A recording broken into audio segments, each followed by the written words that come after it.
public shipyards through SIOP program, and our budget request supports increased sustainment of our shore infrastructure while prioritizing restoration, modernization for water, electrical, and safety systems. Sustained readiness investments in today's Navy are a down payment on America's future security. I thank the committee for your leadership and partnership in keeping the world's greatest maritime force ready to fight at sea, and I look forward to your questions. Thank you, Admiral. General Smith? Chair Hirono, Ranking Member Sullivan, and distinguished members of this subcommittee, I'm pleased to appear before you today to discuss Marine Corps readiness in the fiscal year 24 budget. Your Marine Corps remains the nation's expeditionary force in readiness. We are ready to deploy to deter adversaries, and when that deterrence fails, ready to strike and enable others to strike. We also provide the crisis response forces that American citizens abroad and our allies have come to expect from their Marines. We provide these expeditionary combined arms forces utilizing the minimum 31 amphibious warships that the Congress has directed. Those ships provide the organic mobility required to bring all of our assets to bear at the critical time and place for our combatant commanders. The most important asset that we bring to bear remains the individual Marine. Our modernization efforts, known as force design, ensure that we are man-trained and equipped to deter a peer adversary and to campaign into a position of advantage should deterrence fail and lethal force be needed. Our modernization efforts are required to fight and win on future battlefields. Make no mistake. Our aviation readiness has increased more than 10% in the past few years, thanks to the work of this subcommittee to provide us with the operations and maintenance funding we need, and due to our aviation modernization and reorganization efforts. When a Marine Expeditionary Unit deploys on a big deck L-class amphib warship today, they provide the combatant commander with 66% more fifth-generation aircraft than before we made our force design changes. Our efforts to modernize our training and education are bearing fruit as we produce an even more lethal Marine. From our basic rifleman training to our service-level training exercises, we are becoming more lethal. Our new training integrates our joint and organic fires, improved communications, updated ISR to sense, make sense, track, and destroy targets at ranges and complexities never before seen by our Marine Corps. Our individual Marine remains the most lethal weapon on the battlefield. Our efforts to improve the quality of life for those warriors and to retain them once we train them are vitally important.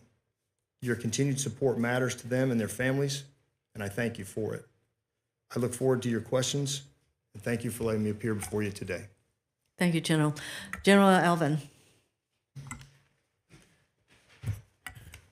Chair Hirono, Ranking Member Sullivan, and distinguished subcommittee members. On behalf of our Air Force Secretary and Chief of Staff, thank you for the opportunity to discuss the critically important topic of readiness. We greatly appreciate this body's continued partnership and support in delivering the resources necessary for the Air Force to respond to today's threats while preparing for tomorrow. Events of the past year remind us that global actors have the capability and the intent to challenge peace and stability. In the case of our pacing challenge, People's Republic of China, the speed at which they are developing advanced capability and capacity should serve as a warning for us to act with a greater sense of urgency. We must maintain the necessary advantage to deter them from violent pursuit of objectives at odds with our national interests. Your Air Force is laser focused on this task. Our readiness starts with our airmen, both uniformed and civilian, who consistently prove to be our greatest strength and competitive advantage. Since the beginning of the all-volunteer force 50 years ago, we have been fortunate enough to attract the best of America's youth in sufficient numbers. But recent realities have put this under pressure. As a result, we will likely not meet our recruiting goals this year. We are aggressively exploring multiple options while streamlining processes to attract a broader pool of talented Americans to our formation.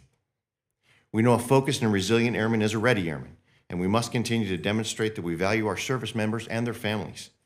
We continually explore opportunities to expand or initiate programs that support better quality of life, and we greatly appreciate this committee's support in those efforts. The aircrew deficit persists due to several factors, but this shortage has not extended to the operational units or pilot training bases. We are continuing on the path to transform our approach to pilot training to increase production while leveraging numerous monetary and non-monetary programs to retain the experience of our trained aviators. We look forward to working with the committee on these programs as well as our pursuit of targeted reform current legislation to enable the hiring of contract simulator instructors to maximize training and optimize manpower. While the proposed budget increases weapon system sustainment by $1.1 billion, this still only resources 87% of the estimated requirement due to sustainment challenges of our ever-aging fleet, inflation, supply chain issues, and labor costs. We're pursuing improvements in reliability and maintainability, supporting initiatives that advance data-driven decisions. This drives efficiency in what we do today and enables responsiveness in dynamic wartime environments. Significant challenges and tough decisions still lie ahead. We must be thoughtful in adequately funding our readiness accounts while pursuing the right investments to develop the advanced capabilities to meet future threats. This year, we feel we have struck the right balance.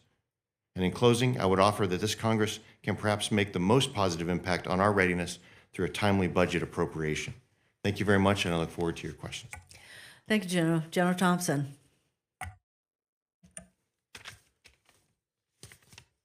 Chair Hirono, Ranking Member Sullivan, and distinguished members of the subcommittee. On behalf of the Secretary of the Air Force and Chief of Space Operations, thank you for the opportunity to testify today regarding the readiness of the Space Force.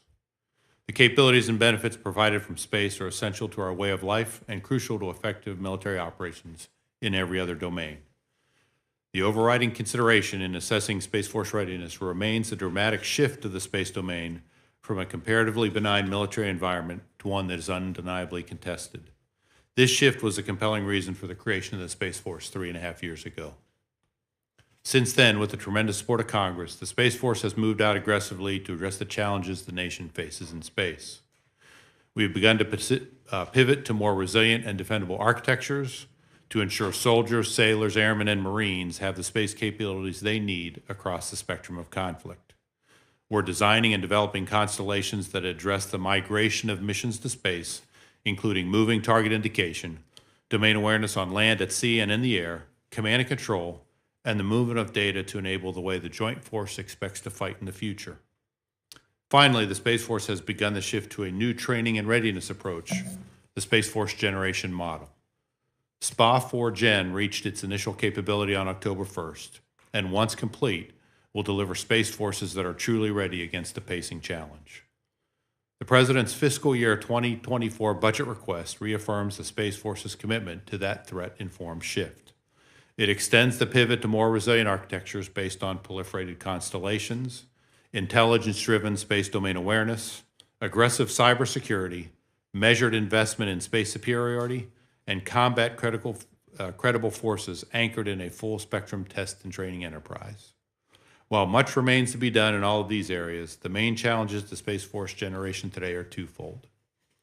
The first challenge to creating a combat-ready Space Force is an advanced, full-spectrum test and training infrastructure with high-fidelity threats, realistic mission simulators, a professional aggressor force, and a suitable range. This system of systems will allow us to validate tactics, test system limitations, and train operators in live and synthetic environments against a thinking adversary. Without this infrastructure, Guardians will not have defendable systems, proven tactics, or the confidence and competence they need to win conflict in space.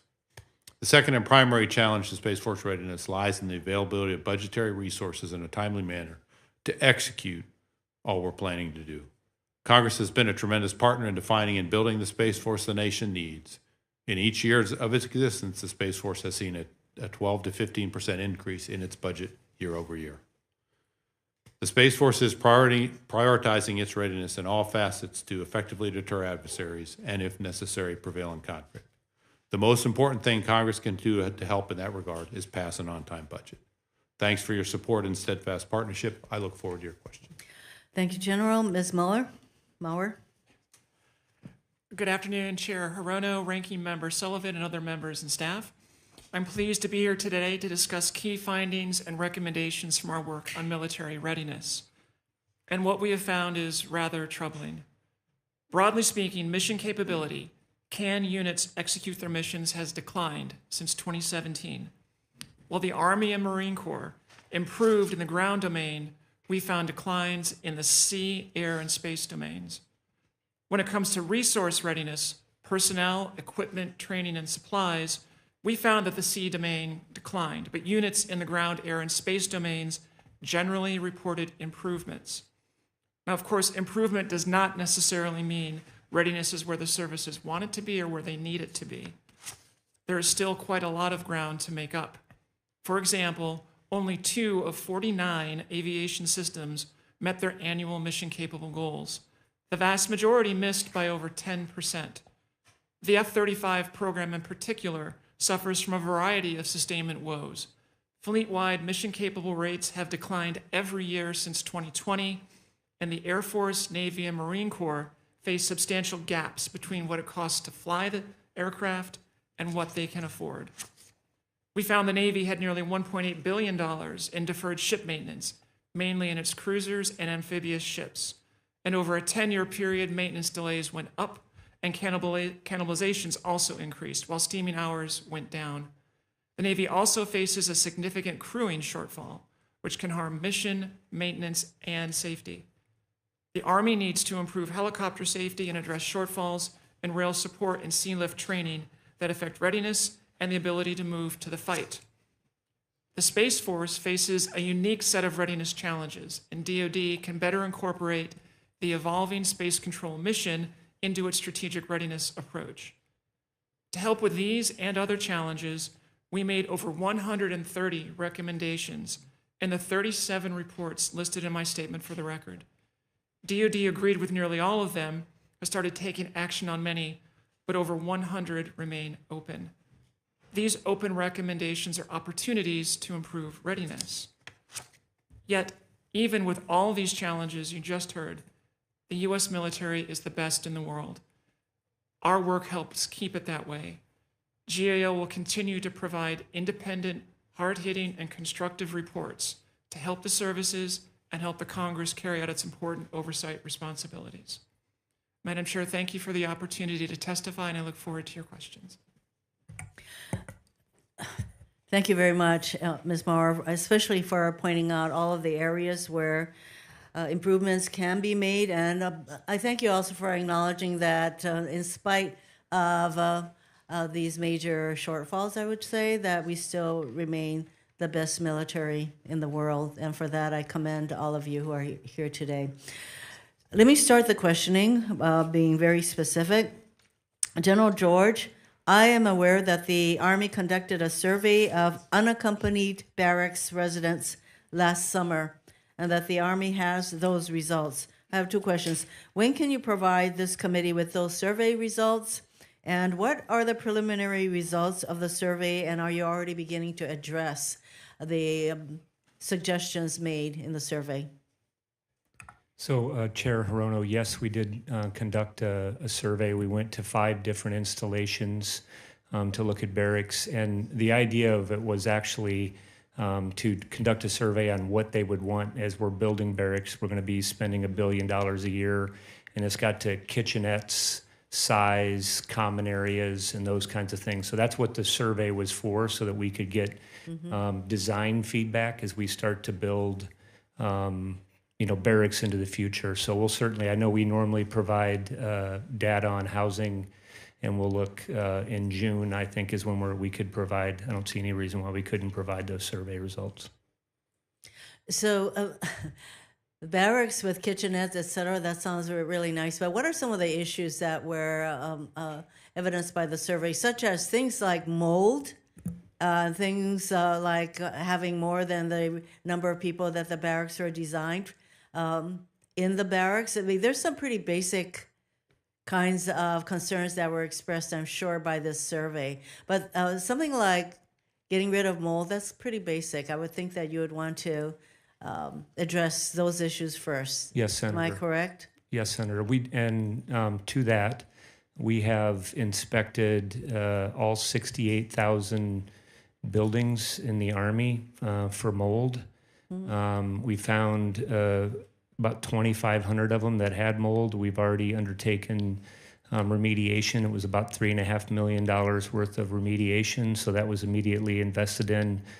And then, innovation from our young troops that came up with a 3D printing that we're trying to make sure that we have something out there to notice that that's happening. But we're absolutely focused on that. So all of you have testified that the people are the important thing, and that is why I would be very interested to get this report from you, General George, and work with you on how we can achieve the recommendations that came out of the survey. I am concerned about the impact my colleagues hold on military nominations has on the readiness of our forces. This is for all of you, when we cannot confirm officers to the positions they have worked hard for and are best suited to, it is our military families that pay the first price. Planned moves, school changes, spouse employment opportunities, all are now frozen indefinitely. And going forward, what are the readiness impacts of freezing general and flag officer promotions on the rest of the force and our senior officers' families? We'll just go right down the line, starting with you, General George. Yes, Senator. I think you pretty much covered it in your statement. I mean, I think the real challenge right now, quality life is obviously impacts, readiness, but really the impact is families that are moving, jobs, spouse jobs, getting orders to move kids into school. It's more aligned with that. And there's a cascading effect just given the number of people. General Franchitti? Similarly, this would impact our families. On the flag officer side of the house, a few are critical this year. First of all, the Director of Naval Reactors, responsible for 60 reactors. We also have 3 fleet commanders, including the one in the Western Pacific and the one in the Middle East. And then all of our, especially focused on readiness, our type commanders, so surface, subsurface, and air, they all rotate this year. And they are the ones that do the man, train, equip mission. So again, this will have the biggest impact on readiness, their delays. General Smith. Chair Hirono, I'll just give one example. One of our expeditionary forces, about 45,000 Marines, has a 3-star and a 1-star. That 3-star will retire this summer. Long service, suffered a family tragedy as well, so he will retire. That will leave that expeditionary force with a 1-star.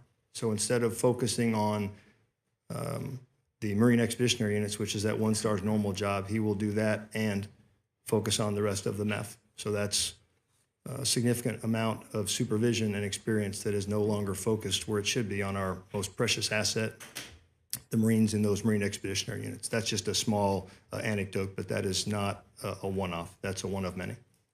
My time is running out, but I did want to give the other 2 generals a moment. General Smith and then General Alvin.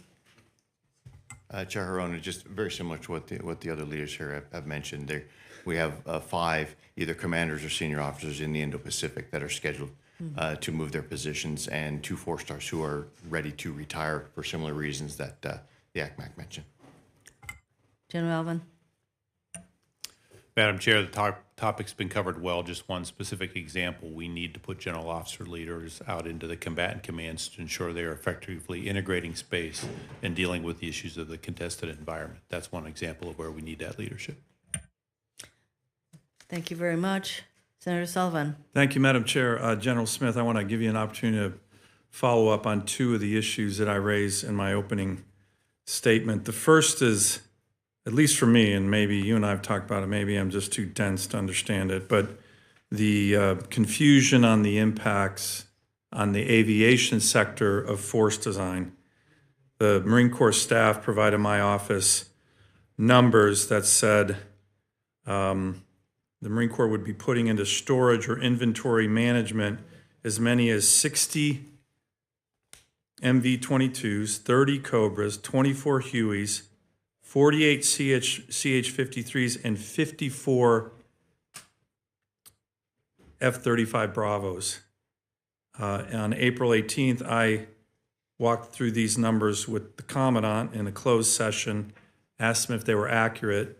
He said they weren't, despite the fact that my office got them from the Marine Corps. So what are the accurate numbers? And My next question, you can just take them at the same time. CSIS did a very big, comprehensive, important series of war plans. I hope the Marine Corps is reading it. I hope the Marine Corps is looking at it. I hope the Marine Corps is digesting it. I hope the Marine Corps is talking to CSIS about it, because they weren't impressed with the Marine Corps littoral regiments. They didn't think they worked very well. Marine Force Design is designed exactly for that scenario. And you have a big war game that says it's not really working. So can you address both of those questions for me? They're really important, and I think we need detailed answers. I can, Senator, thank you. I'll do the aviation first. The numbers that you cited are correct. I will guarantee you we provided inaccurate to our commandant. The numbers you cite in what we call pipeline and attrition are correct. The biggest issue I would say, sir, is we haven't, quote, divested of airplanes. They do go in storage, and I'll use So then we're not using those. We're not going to use 54 Yeah. F-35 Bravos. If I can give you a quick example, Senator, the MV-22s that you referenced, 360 was the number we were to buy. We've bought them all. We have them. We own every one of them. Those aircraft have to last until 2055. That's when our budget plans for them to go out of service. The original attrition model that they were purchased upon is not accurate. The attrition models hire hard landings, those kind of things. If we didn't go from 12 to 10 planes per squadron and change the number of squadrons from 18 to 16, we would have run out of those airplanes years before 2055. So just as an infantry officer, sure, I always have something in reserve, but we didn't get rid of them. But when they are needed, we will use those airplanes. It's the same for all type models and series. So if we could get for the record kind of details, and this was a cue for in the Commandant's recent testimony as well. How about on the CSIS war study? So I appreciate that question. I'm very familiar with the CSIS study. One of the key things that it noted was that the MLRs were still more effective than the previous formations. So war games, as you know, sir, are designed to find holes, gaps, weaknesses, and then you exploit those and you fix them. We've got a total of 12 additional war games, 10 at the completely classified level, that also looked at the MLR using the correct ranges of our systems, the actual employment methods, and they bear a different result.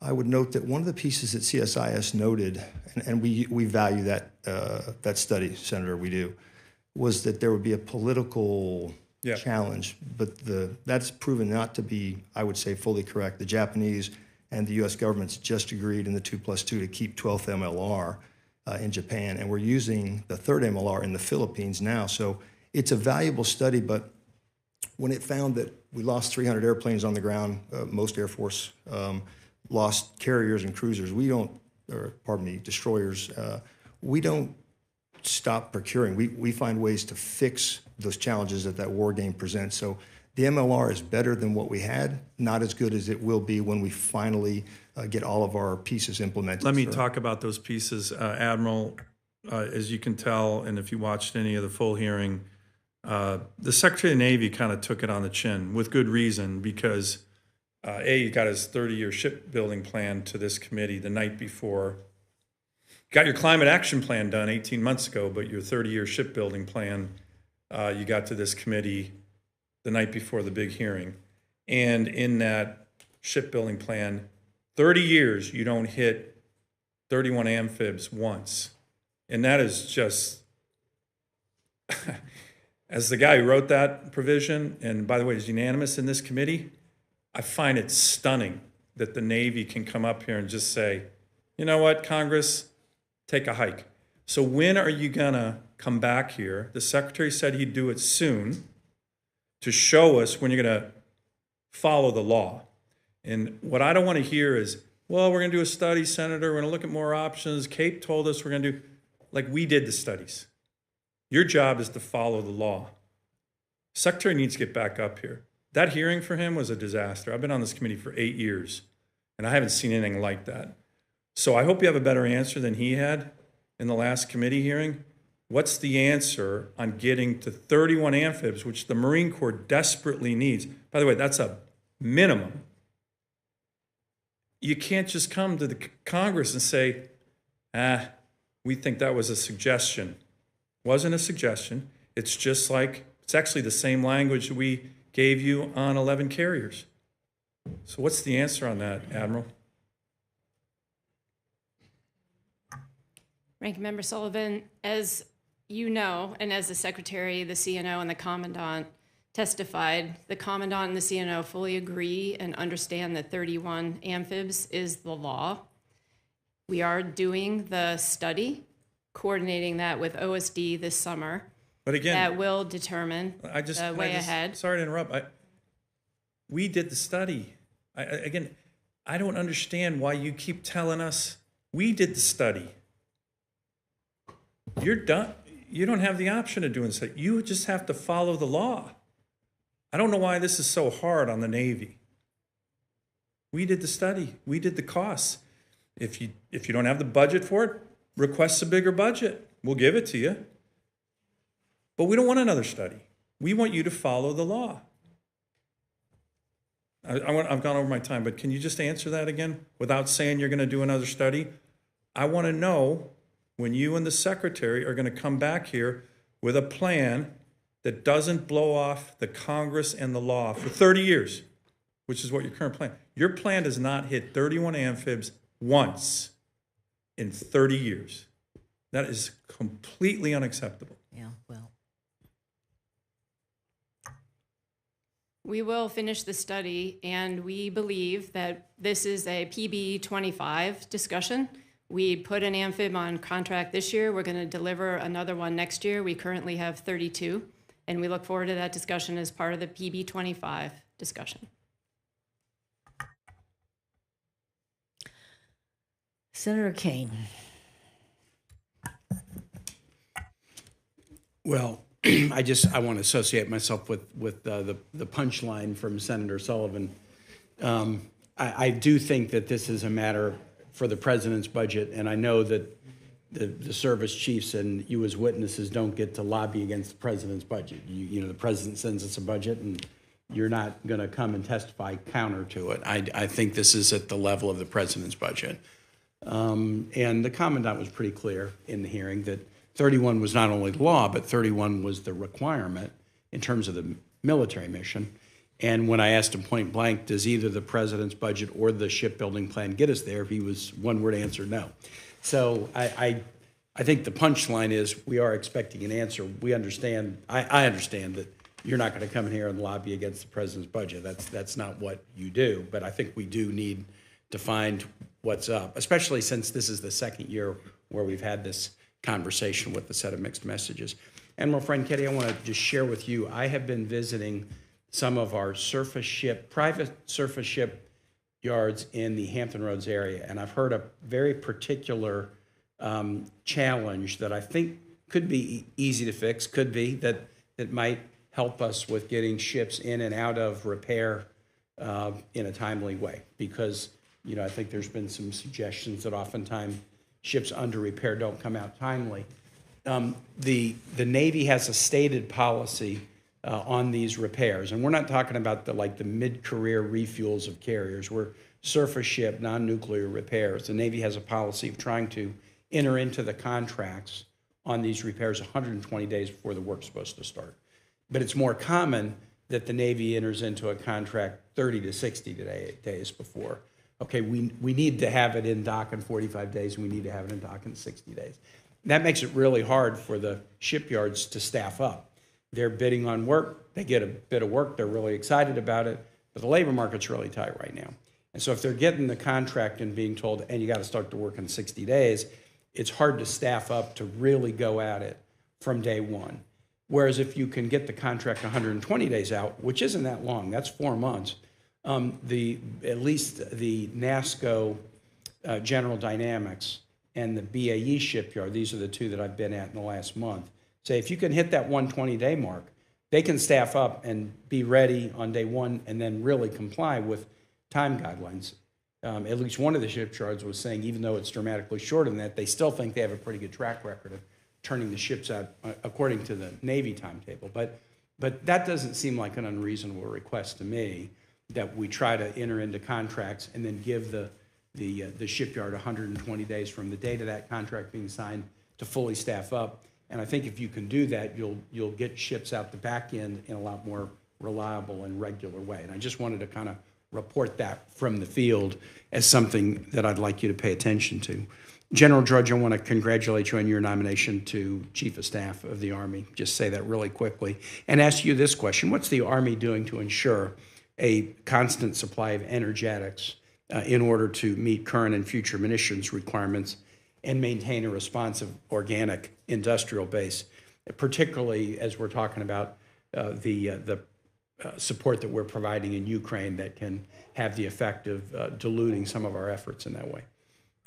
Yes, Senator. Obviously, the organic industrial base is critically important. We spent a lot of, I would say, right after recruitment, for us, something that we're talking about all the time. We've invested about $1.5 billion in the Army budget on that for our OIB, and then thanks to the supplemental, there'll be another 1.6 billion. And for example, down at Radford is one example of some investments that we're putting down there. So, and as I think you can see, I think or you may have heard, there was another I think we did there was a $5 billion deal just done here for Gimlers. So it's also the defense industrial base that we're working on. I think what's helping us is the multi-year procurements. Another thing that I think that we've talked about and we need to look at is, what do we do to your point, is stockpiling?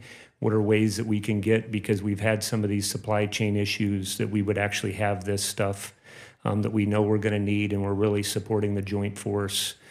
So we're looking at all of those things, Senator. I appreciate. Thanks, Madam Chair. I yield back. Senator Mullen. Thank you, Madam Chair. General George, Fort Sill is becoming a hub for innovation for counter-UAS space, and in the process of standing up the counter-UAS university, Lawton has also stood up the Fires Innovation Science and Technology Accelerator in support of Fort Sill for the Army's priority mission. Great achievements and advancements have been made in the counter-UAS technology, such as lasers and high-power microwaves. What is the development and fielding plan for these systems? Okay, Senator, yes, Fort Sill is critically important to us, not just for integrated air and missile defense, in addition to the counter-UAS and long-range fires. So that is the center for us for counter-UAS, and I mentioned in my opening statement about getting lessons from what we've learned in Ukraine and what we're really attempting to do, and that's happening there, and then we're doing other testing that's out in both White Sands and Fort Huachuca to rapidly innovate with those products. We're getting ready to stand up a counter-UAS university that's gonna start. We're at initial operating capability. The whole joint force will train there, and that will be full operational capability here in by October. No, that answers my other question. Do we have the right level of investment for counter-UAS? I think we do. This year, there was an additional, $100 billion that was put towards that, and that's something for the Army as the executive agent, really for the Joint Counter UAS, and it's really supporting research and development across all the services that we're focusing on. We're kind of just helping to facilitate that, and it's a real joint effort throughout. Thank you. General Alvin, pilot training is a major priority for this committee. And Vance Air Force Base, which is in Enid, Oklahoma, is one of the best in the business, training more pilots per year than any other training base in the country. Unfortunately, both the Pilot Training Center and their dorms need major work to reach their full potential. That work was not listed as a priority for the Air Force, but rather included on the Air Education Training Command's unfunded priorities list. With the nation experiencing a shortage of up to 2,000 pilots, why was this work not a higher priority?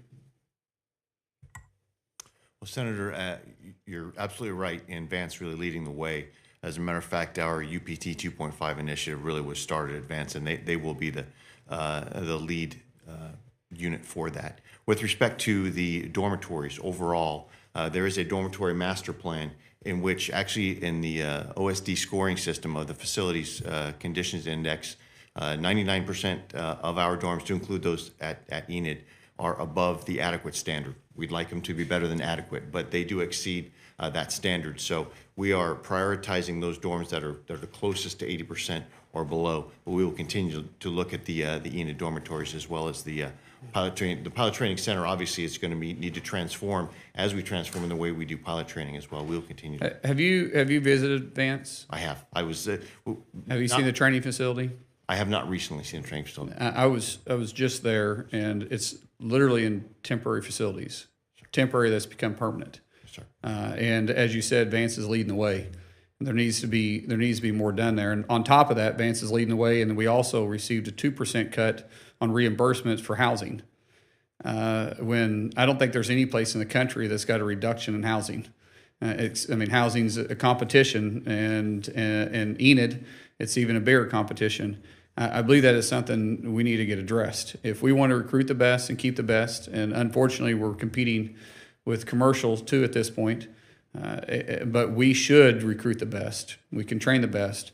We also got to make sure we give them adequate housing. We obviously are never going to be able to compete with the majors in pay, but we also know that most of these pilots are going to be married, and their spouses need to like where they're staying, and they also need to know it's not costing them to be there.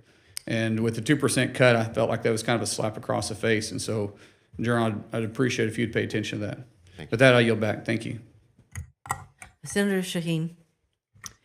Well, thank you, Generals and Admiral, for being here and for your service to the country. I have a whole list of questions, but I'd actually like to throw all of those out and go directly to Ms. Maurer's statement, because I was disappointed to hear your comment that there's been a decline in mission readiness, especially in the Air and Sea, and that's despite additional funding over the period since 2017. And I wonder if each of you could tell me if you agree with GAO's assessment or if you have a different view. General George?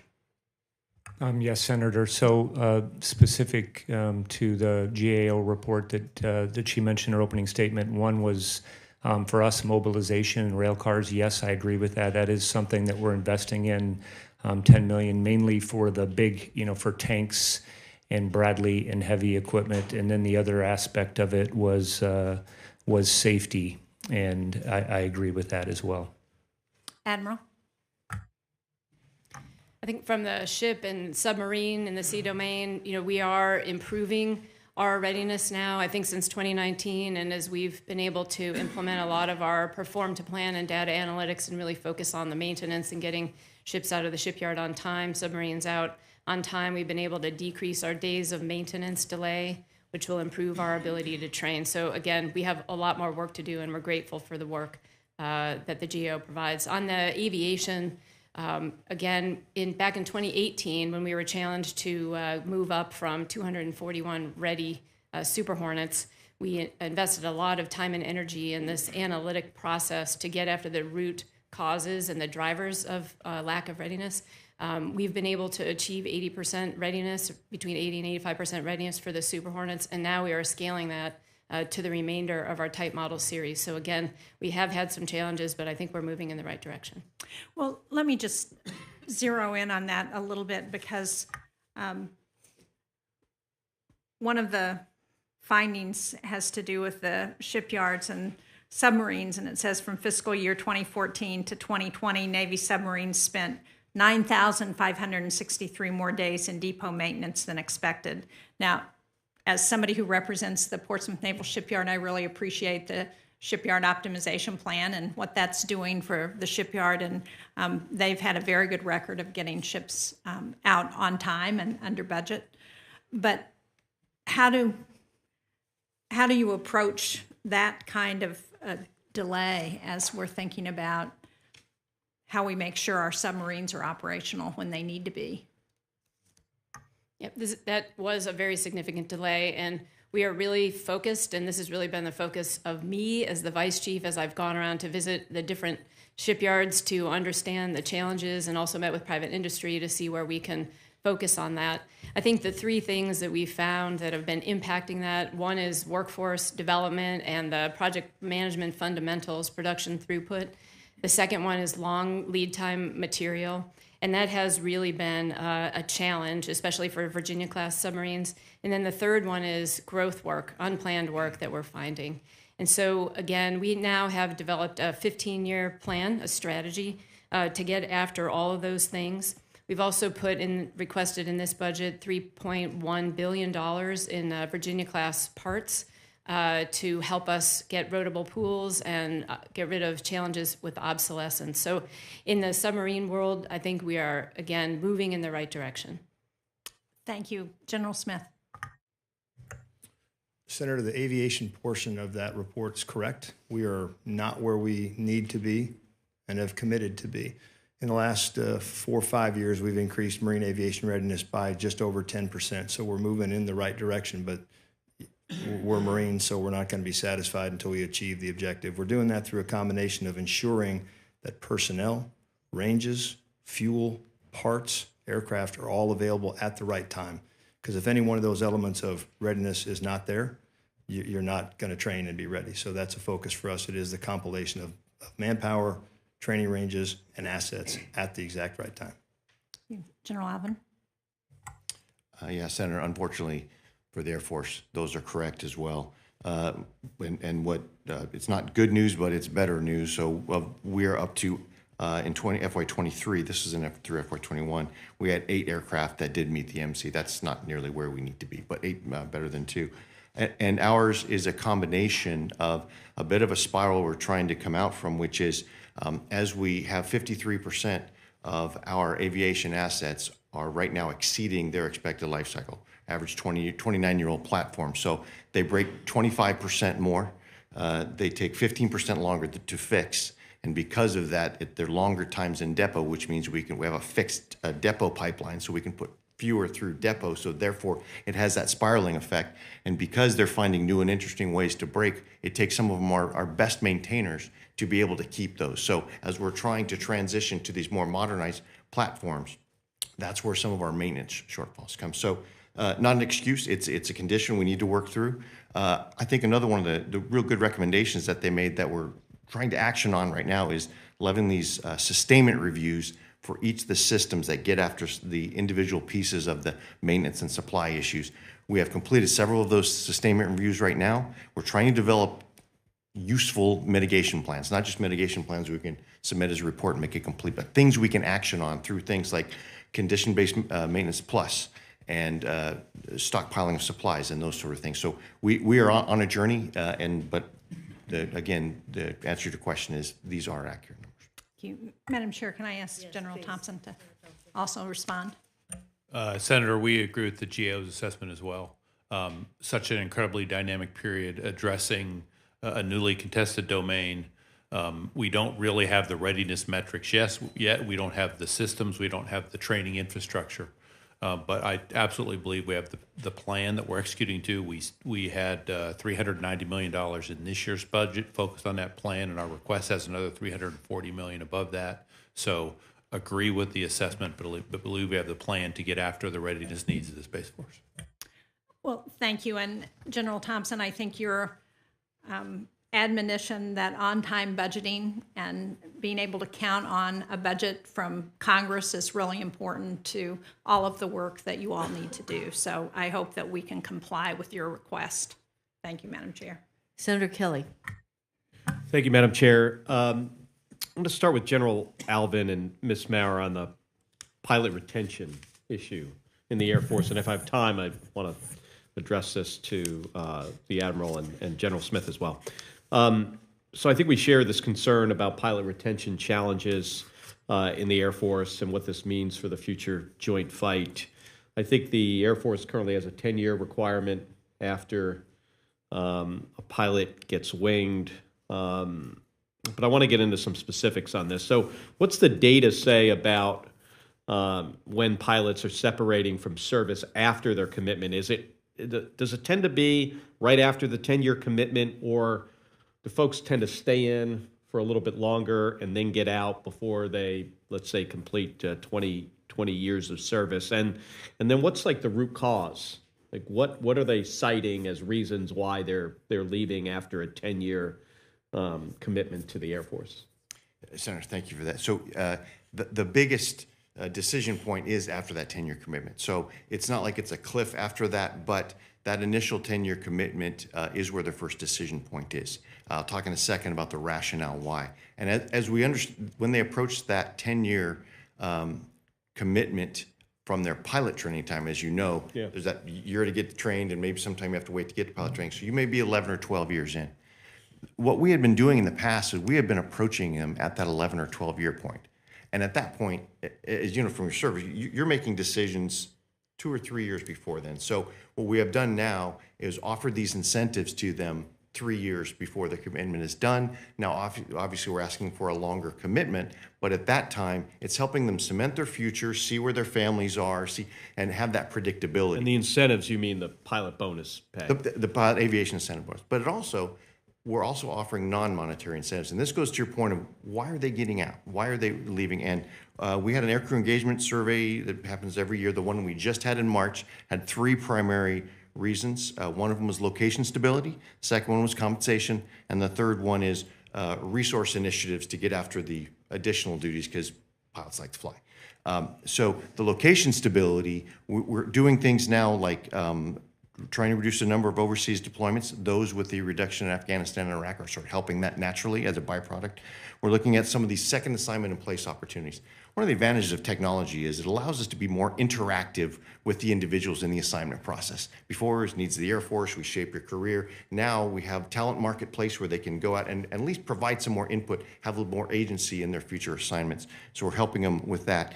And then on the resource initiatives, we're looking at other opportunities to shed some of those additional duties. And on the compensation, it's the aviation bonus. So those are the 3 ways that we're addressing, but we're really interested to see, we just started this, to see what the feedback is on the engaging them earlier. Because we're finding they're making those decisions, not the year of, but a couple of years. Admiral, has the Navy done anything here with trying to provide some stability in one location for pilots? I know in my 25 years in the Navy, that was something that you would hear the Air Force would do, but wasn't typically something the Marine or the Navy did, and I'm pretty sure the Marines probably did not as well. Is either service doing that now?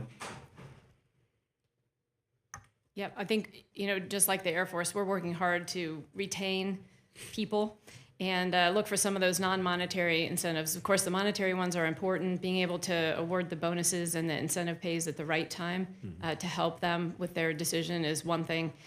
Some of the other things that we're looking at really are, as you mentioned, family stability, very important. Some of the reasons cited for departing are high operational tempo, long deployment lengths, and again, not enough flying time because they do really like to fly. The other one is looking at potential alternative career paths and designating a professional flight instructor, and because some people would like to do that as opposed to moving on through some of the other career choices. General?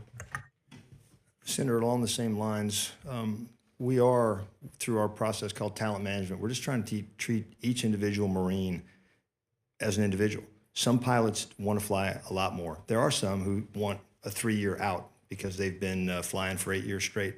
So we are offering not just to pilots, but to all Marines. If we'll ask them, what would it take to keep you? And if they say, I want to stay here at Miramar for another 3 years, then we can get to yes. If it's, I want to stay here at Miramar forever, that's probably a no. But if we can extend you, if we can give you 3 years out of the cockpit, you do a forward air controller tour, that helps. So there's 3 Marines at this table, and we all do it because we love being in the Marine Corps. That will only get you so far because we do have to compensate them, can't compete with the airlines, but we have to give them a career path that matches what they need and what the Corps needs. But we are doing stabilization in their geographic location of choice anywhere we can because we have to retain those pilots because they are a huge element of our lethality. Some of our allies also will allow, and I think this is what you alluded to as maybe an instructor pilot, but allow somebody to be sort of a squadron pilot. They don't advance so much in their career. They stay in a squadron, and that helps in some retention. I don't think we've gone that far yet. Is that accurate? Right. All right. Thank you. Senator Duckworth. Thank you. I'm going to follow up on Senator Kelly's questioning about retaining aviation flight crew. General George, the Army made headlines this week when Human Resources Command alerted hundreds of active duty aviation officers that their service commitments are about 3 years longer than previously thought due to an HR error. And I'm quoting the language. And General Alvin, last year, Congress gave the Air Force the ability to offer retention bonuses to pilots up to 3 years away from contract expiration, in addition to a base preference for future assignment location. And to date, the Air Force has not published its aviation retention bonus or base preference plan for eligible aviators for the current fiscal year. And we're well into the second quarter. Gentlemen, are these issues the result of slow staffing processes on behalf of your service? Are your human resource staff properly trained and equipped to administer these types of programs? What's going on? You have this in the Air Force, this resource, and yet you're not using it. And how is it that we are telling people, by the way, you owe us 3 more years than we initially told you because of an HR error? What's going on? Senator, yes, there was an error that you read that actually they should have known that they had the branch ADSO or the additional service obligation. It wasn't on there. We are treating that, going to every individual. For some, it's not. It's kind of gets back to the individual preference. Hey, I was planning on staying anyway. There are some that it is a challenge for, and our Human Resources Command CG General Drew, also an aviator, is reaching out to every one of those directly. But you're not answering my question. You're putting it back on the individual service member. What I asked you is, what is going on with your HR training and your personnel that they are making these kinds of mistakes? Well, I would agree with you. We need to make sure that we don't have mistakes like that. But like I said, we have had a mistake. We did identify it, and we're just trying to deal with it. Right. What are you going to do to fix the take care problem of, with your HR so it doesn't happen again? And we're addressing that as well, as far as how what gets into how the service obligation. The other thing is we're bringing on, and we've had I do think our integrated personnel and pay system, getting data. We had a bunch of old systems that have been kludged together, and we're working through that, and I think that will help us. But obviously, for all of us have been in here, anything, that something happens to your own pay or anything else that has a big impact, we realize that, and we are focused on it. General Evan, it's 6 months into the fiscal year, and you still haven't published your retention bonus and your base preference plan. This is something you never like to hear at hearing, but I will tell you, first heard. I will get back. I was not aware that was not being done. I just extolled it as a virtue of what we're doing. So, Senator, at very soonest, I will find out what it is. Thank you. And I will personally make sure that you have that, because that is certainly not. It certainly things are credibility if we don't follow through on the things we're saying we're doing. Thank you. I want to backtrack and talk about aviation safety. I do want to offer my condolences to the families, friends, and colleagues of those soldiers killed in last week's Apache crash in Alaska. As an aviator and a member of this committee, I'm following it closely, and I've asked the Army to come back once you've done all your investigations to brief me. This is the second Class A that has rocked the Army as aviation community in the last 2 months, and aviation units are currently on a stand down, much needed. The Marine Corps, Navy, and Air Force all hosted safety stand-down days in recent years after their own strings of mishaps. Study after study points to common causal factors: inexperience in the training schoolhouses and in the operational cockpit, increasing workload on the flight line and in maintenance hangars, and a lack of timely access to spare aircraft parts. General George, Admiral Franchetti, General Smith, General Alvin, how is your service working to address these factors to prevent future tragedies, and what can we do to help you? Senator, as you know from being an aviator, it is something you have to constantly address. Before this, the previous 4 years had been the safest aviation for us in history. But you obviously have to keep focused on it right now. So we're doing exactly what you said with the safety stand down day. We're looking at everything out there, what are the crew mix, maintenance, TTPs, and all the things the tactics that people are using, and we're studying. That was part of the address by the chief of staff in the stand down, and we'll obviously get the investigations. We got the safety center that's out there looking at both of those right now, and we'll certainly follow up with you.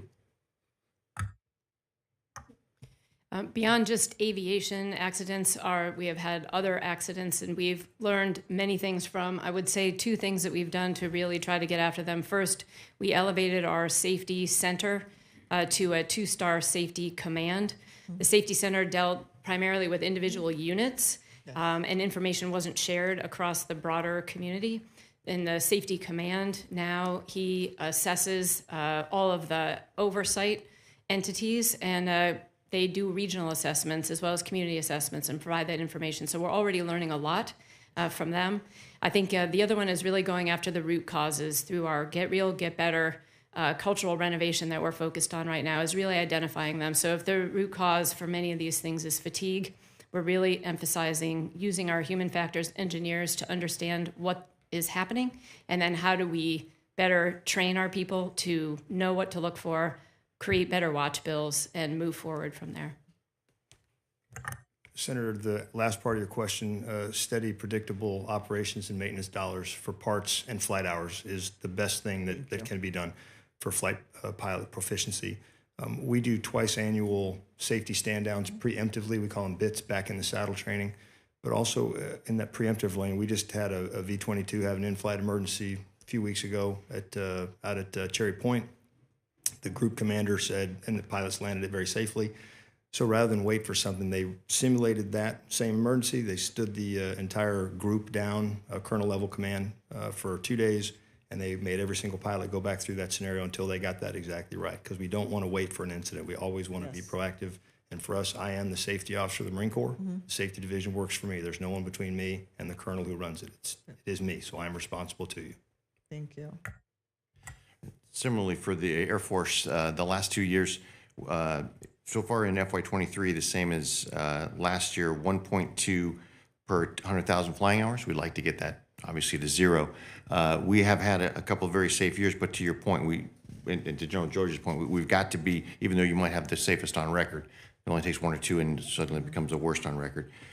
We found our analysis shows over the last 2 years, our incidents have been a product of material, as you mentioned, risk management, and non-compliance with guidance. So we really have been attacking the material. To General Smith's point, we want to make sure we have the right parts and availability. But the risk management and non-compliance, these are things we're finding those Venn diagrams.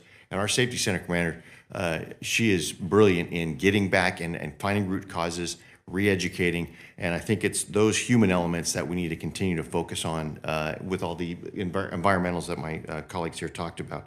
Crew resource management, understanding the risk. We're also starting to better integrate our human performance wing to understand those things in fatigue that we can now hold ourselves better accountable for with the advent of technology. But those elements are the things that we're really focusing on now. You've been very generous, Madam Chairman. Senator Blumenthal.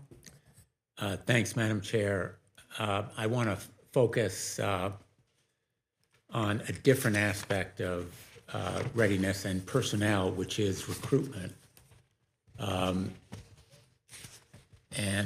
in particular, some of the numbers that I know are troubling you as they have troubled us, the levels of recruitment and the failure to make many of the recruiting goals, which I think is troubling not only for the present, but also what it indicates for the future. And I note particularly General George, the numbers on the Army that are provided here. Today, only 23% of Americans aged 17 to 24 are qualified to serve without a waiver, which I think is a pretty damning indictment of education, health, however you want to characterize it.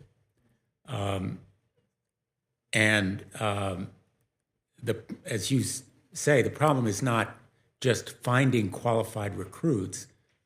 Propensity to serve among young men and women is also the lowest in recent history at 9%.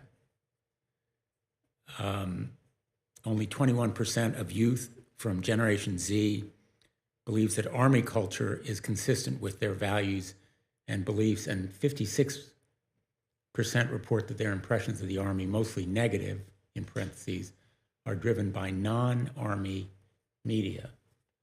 I don't know how we keep our military as the greatest in the world, and it is now, as a parent of two sons who have served, one in the Marine Corps, the other as a Navy SEAL. I don't know what we can do to change the culture, the propensity to serve, the readiness in physical and mental and emotional and educational qualification. But I'd like to know from the services, perhaps beginning with you, General George, are we strategizing this fundamental longer range problem? I know that the Army wants to meet its immediate recruiting goals. That's certainly on your mind. But what about the larger problems? Is there a strategy in the services for recruiting? We've been talking mostly about retention so far, I think. Yes, Senator. So, I mean, obviously, we talk about this all the time, and two aspects that you kind of talked about. I mean, what are some of the adjustments that we can make?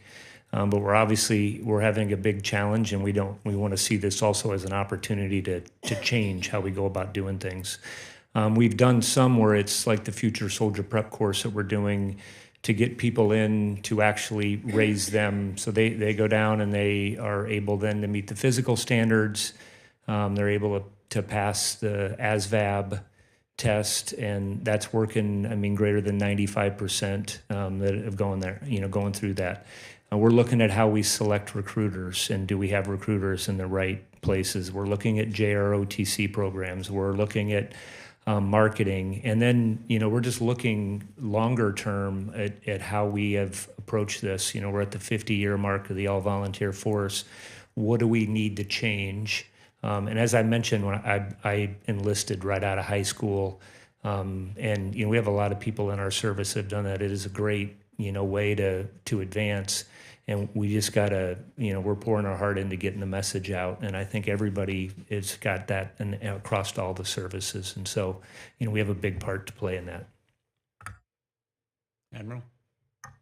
I would just add that we too are doing a lot of the things that the Army is doing in regards to having a future sailor prep course. First for physical fitness, we just started that. And then this fall, we'll be doing one on the academic side. I think we are looking hard at our campaign, Forged by the Sea, and working hard for it to make it to where all of the young people will be able to get a better understanding of what the Navy is all about and really what they can learn and what they can have as a career in the Navy, whether it's through social media, whether it's through career fairs, making sure that we take the time to educate people who may not live near the Navy so they understand what it is. We're kind of taking the approach of every sailor as a recruiter and giving them opportunities to go back home, talk about it, and be part of our fleet weeks and engage not only the youth, but the influencers in their lives, coaches, school teachers, principals, and then, of course, their parents.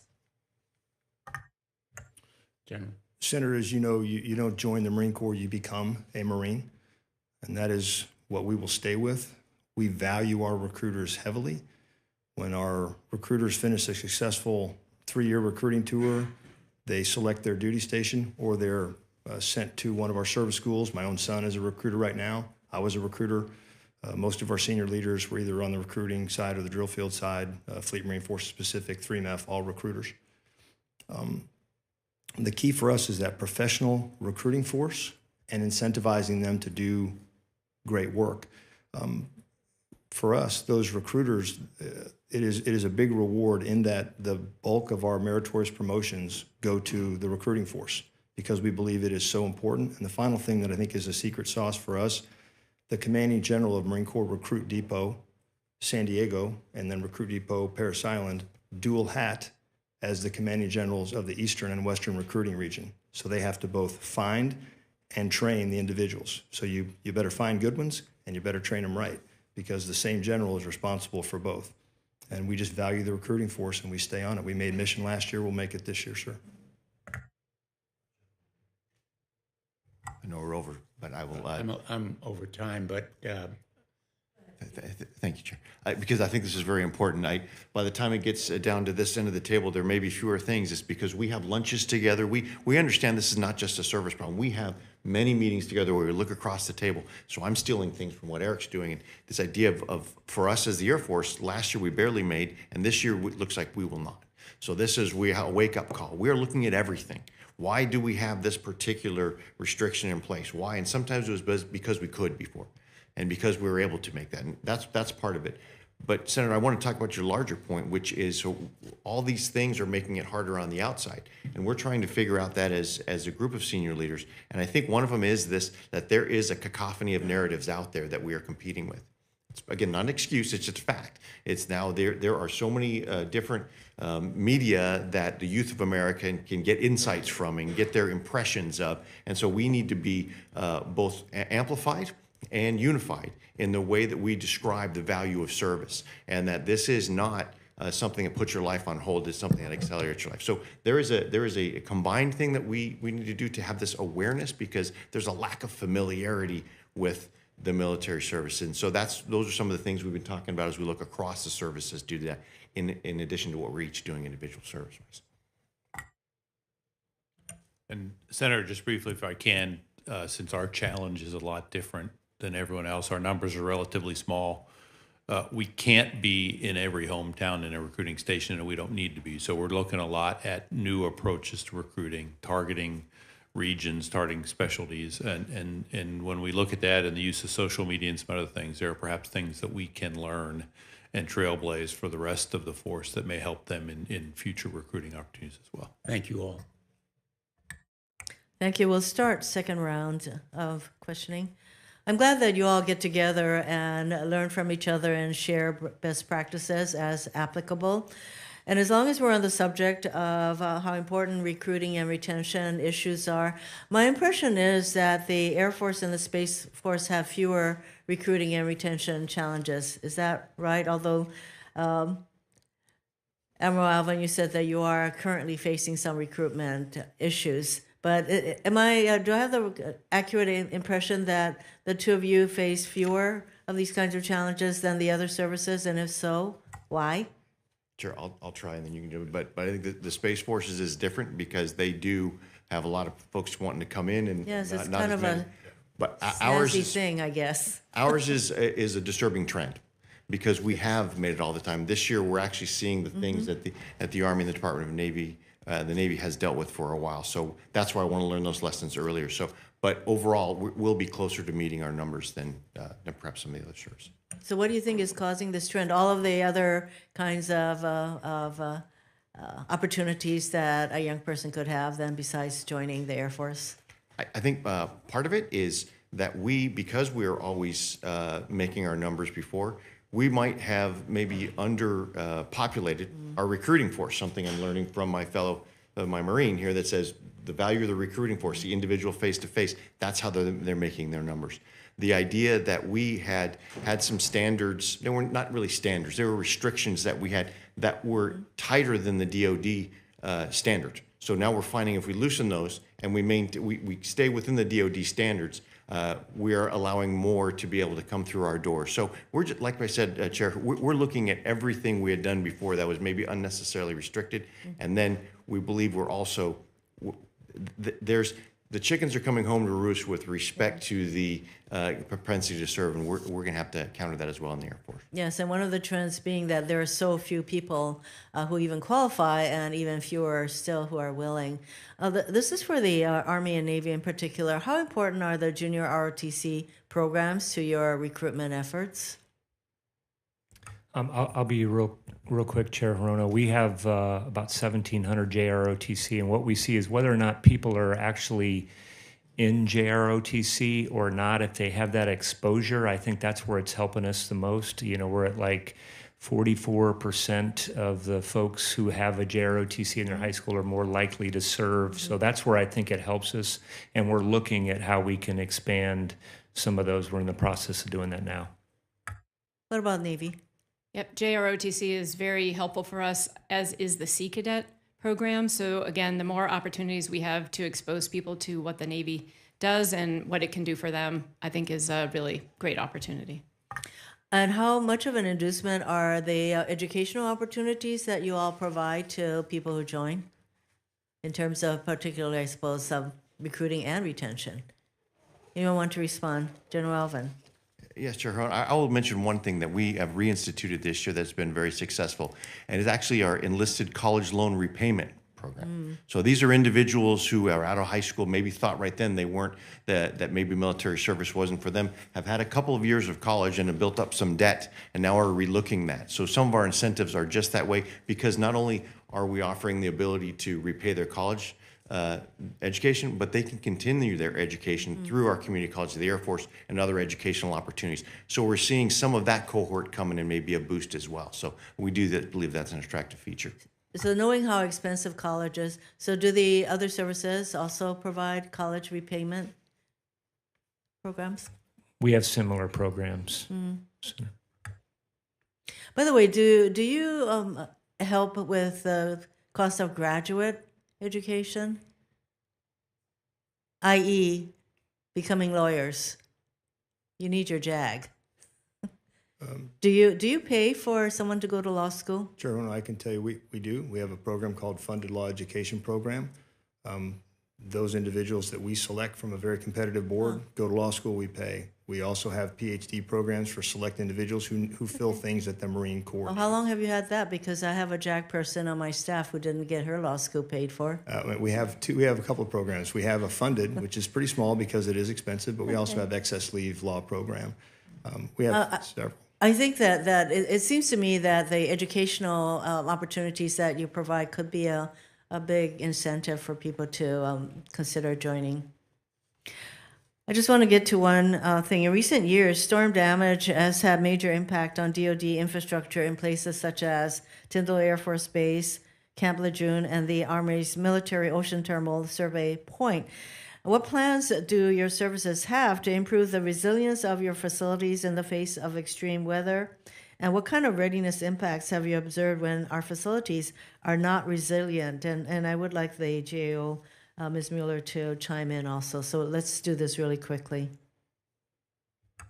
Chair Hirono, yes, we are looking at that. Some of that is when anything that we're going to construct new is make sure it's at the right standards. Yes. The other things that we're looking at is actually for power, having ways that we can store power so that we have resiliency. And then the other aspect I would say would be cyber and strengthening yourself there. Admiral? Similarly, we look at that. We are especially concerned about any sea level rise as we're building our new piers, making sure that they are above the 100-year floodplain, as well as our dry dock down in Norfolk Naval Shipyard, building a flood wall there again to make sure that it's protected from any sea level rise. General Smith? Senator, those bases are our power projection platforms, so they're vital to us. At Camp Lejeune, for example, rebuilding after that significant hurricane, it is about rebuilding the buildings such that they are ready to withstand a hurricane. We have bases such as Marine Corps Recruit Depot, Parris Island, who export power. We have our own microgrid, and we're actually off the grid at Albany, our logistics base, and we pass power back out into the communities by being off base. That's a combat multiplier lethality. For us, it is less about green than it is about being able to project power from those platforms when we're cut off from outside power. And Chair Hirono, really the same program says the other services do. I would say in addition, we also have are instituting energy resilience exercises where we make sure we start with what happens when the base goes dark to make sure we have a primary alternate contingency emergency so we can operate in those energy degraded. But to the extent of building codes in hurricane zones and floodplains, we do the very same thing with our. maybe Space Force doesn't have quite those kinds of issues. Madam Chair, we have exactly the same issues. The one additional factor is since primarily our missions are employed in place, we operate every day in our satellite command and control centers.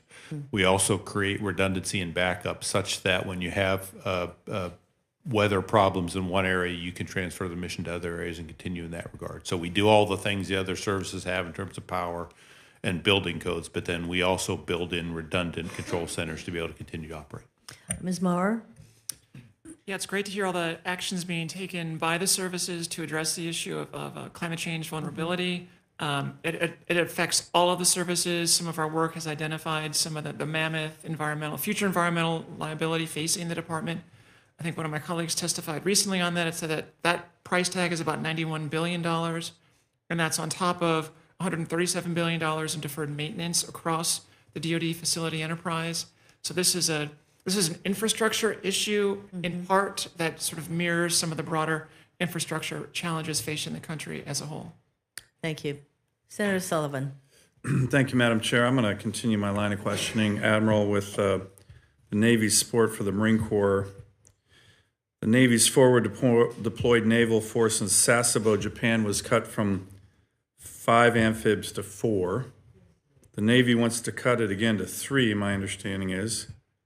With a 32% readiness rate, that really means 1 amphib ship will be ready for deployment out of Sasebo in the Indo-PACOM theater.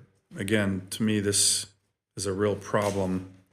Is that the current plan for the Navy out of Sasebo? And then, General Smith, I'd like to follow up with a question to you. How effective is the 31st MEU with 1 ship?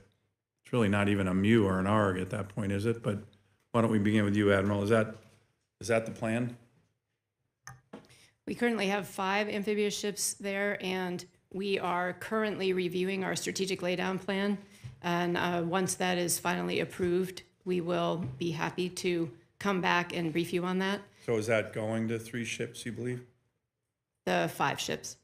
5 to 3 that's what I'm hearing. Is that what you're contemplating? So the strategic laydown review is still ongoing. It has not been briefed up to the Secretary yet, so it'd be premature for me to say what the strategic. Okay, General, assume that the Navy goes from 5 to 3 amphibs. 32% readiness rate means essentially 1 amphib. How effective is the 31st MEU? A lot of articles in the last 48 hours on how ineffective the 31st MEU is because it has no ships. So 1 ship for the 31st MEU, is that even a MEU? What is that? Sure. Do you mind if I need to enable General Thompson, who has a hard stop, to enable you to go and testify at another committee? Thank you very much. Thanks, General. For being here. Madam Thank Chair, you. Ranking Member Sullivan, thank you so much. We'll certainly take other questions for the record. Yeah, thanks. Senator, anything less than 3 ships is not an amphibious ready group or a MEU. It is an amphibious task force. When you do not have a full 3 ships, depending on which ship you don't have, if you didn't have the big deck, for example, you lose 10 F-35s, you lose 4 CH-53s, et cetera. So you have to have 3, but it's not just for deployment. You have to have those ships to train. Yeah. The first time that you're sailing away into harm's way, because crises happen when you don't expect them and when you don't want them to happen, that is not the time for a young first lieutenant V-22 pilot to do their first deck landing qual. Yeah. Or for a young lance corporal driving an amphib combat vehicle into a wet well in 3-foot seas to do it. So you need them for training, safety, but you have to have them for combat readiness. So 3 ships, all stop. So I'm assuming the Marine Corps' recommendation to the Navy would be, as they're doing their strategic laydown, don't go from 5 to 3 amphibs at the forward naval force in Sasebo. Senator, what we would say is provide 3 ships for the ARG. We wouldn't say how to do it, but provide 3 ships for the ARG. To train and deploy. To train and to deploy. And I'm mindful I got the former 31st MEU commander sitting right behind me. He's the mean-looking one. He just finished that deployment. He and I talk about this all the time. Let me go on to a point I raised in my opening statement. The Marine Corps' requirement is for 35 landing ship medium naval vessels for force design and the Marine littoral regiments. Right now, it looks like the Navy budget through FY28 will be for 6. So, again, combination of Admiral Franchetti and General Smith, why is the Navy not even in the ballpark on what the Marine littoral regiments need? This goes again to my broader point. A lot of Marine generals are saying force design is meant to support the Navy. I hear that. Okay. Naval forces. Okay, we're going to shoot Chinese warships out of this ocean. Okay. But the Navy isn't coming back going, and we're going to make force design successful. To my very obvious reading, there's not much support at all. So is the Navy plan on trying to get to 35 LSMs at all? And General Smith, is a Marine littoral regiment a viable fighting force without LSMs? Because right now you're not going to get many. You're not going to get it. You're not going to get hardly any at all. I'll start with you, Admiral. You plan on going above 5 or 6?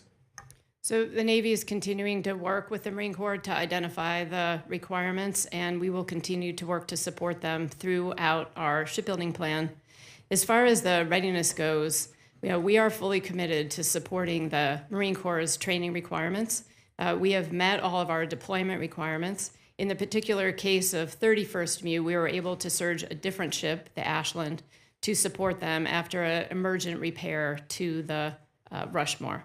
So again, we are fully committed to supporting the Marine Corps' training requirements. And I'm not talking about just the training. Force design, again, lays out the need for 35 LSMs.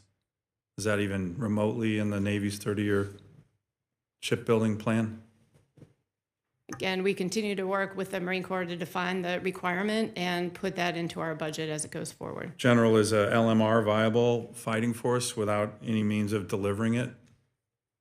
Senator, it has to have. Can you be viable with 5 or 6 LSMs? Our studies show that maximized 1 MLR requires 9 landing ship mediums. So 9 for 1 MLR to absolutely maximize it. The organic mobility for the LMR, Marine Littoral Regiment, also comes from our C-130s. As you noted, sir, we added a 2nd squadron to the Pacific.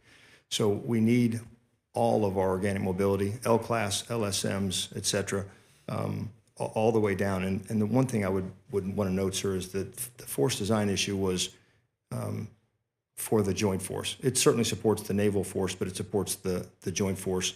And for Admiral Franchetti's point, what we want is we just, neither of us want a gap in time. So when one ship is trading for another one, any day you lose at sea is a day lost. That's what no one wants. Let me ask one final question to you, General Smith. I want you to respond to some of the criticism. I mentioned it in my opening statement that the MAGTF ability to kick in the door anywhere in the world and sustain itself for weeks in heavy combat to enable the Marine Corps to continue to be the nation's 911 force is being somehow degraded or de-emphasized by force design. I know you don't agree with that.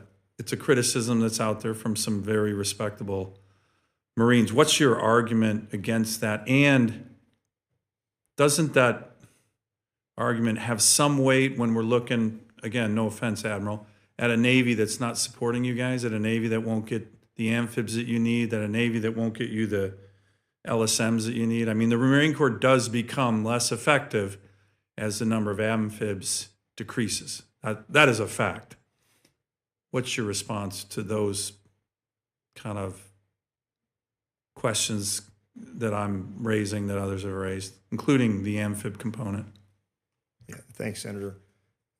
The Marine Corps is ready. So, sir, we have and have retained 7. And the critics are saying, well, you just, and I listed some of it, you just divested an enormous amount of combat power. I said, I used a line like that. The Commandant didn't agree it was enormous. I think it's pretty enormous, but maybe not enormous. Let's just say significant. I don't think anyone would disagree with the numbers I read are significant.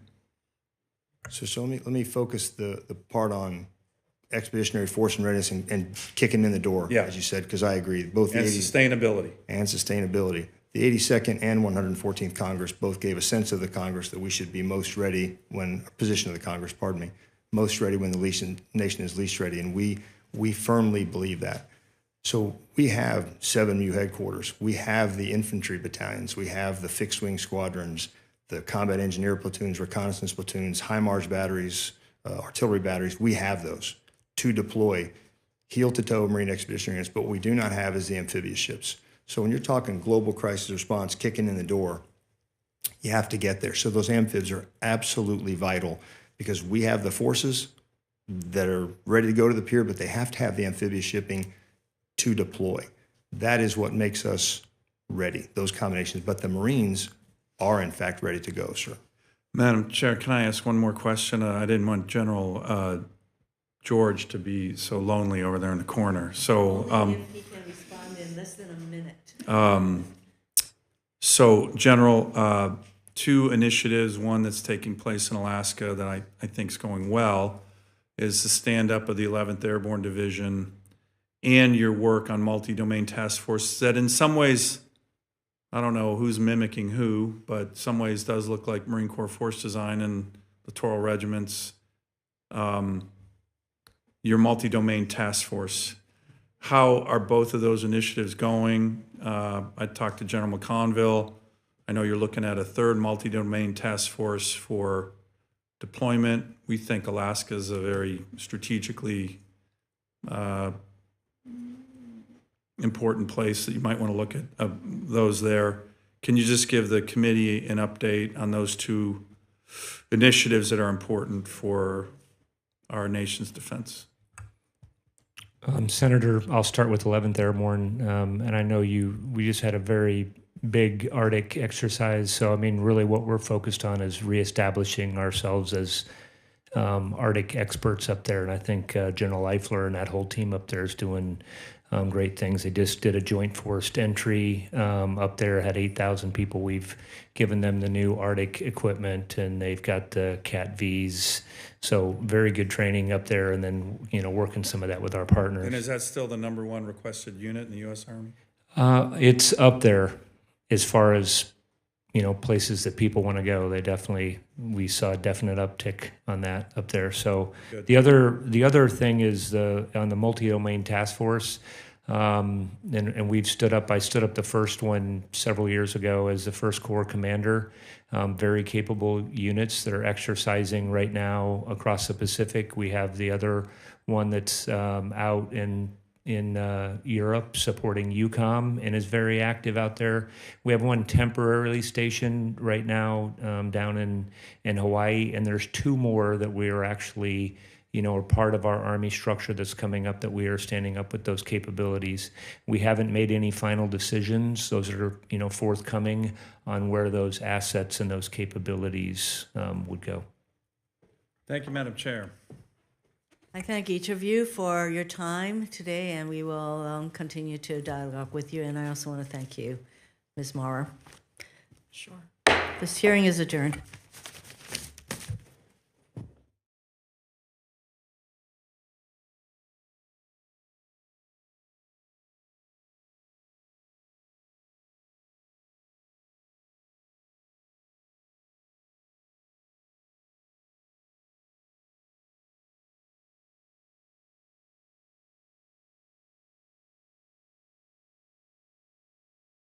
A Russian man claiming to hold top-level secrets about Russian advanced bombers has just turned up at the U.S. southern border, seeking asylum. The man claims to have been an engineer at a production facility over in the city of Kazan, and he says that he possesses top-secret information about the White Swan Tu-160, which is the most advanced bomber in the Russian arsenal. U.S. border officials, they interviewed the man, and they determined that his story was in fact credible and eventually passed him off to the FBI, who are still in the process of interrogating him right now. However, analysts have pointed out that the fact that the story was even leaked to the public is an indication that perhaps the American government is encouraging other Russians who also hold top-level secrets to also escape to America. And if you thought that was interesting, well then you should click on that button below this video and check out Epic TV, one of the best no-censorship video platforms on the internet.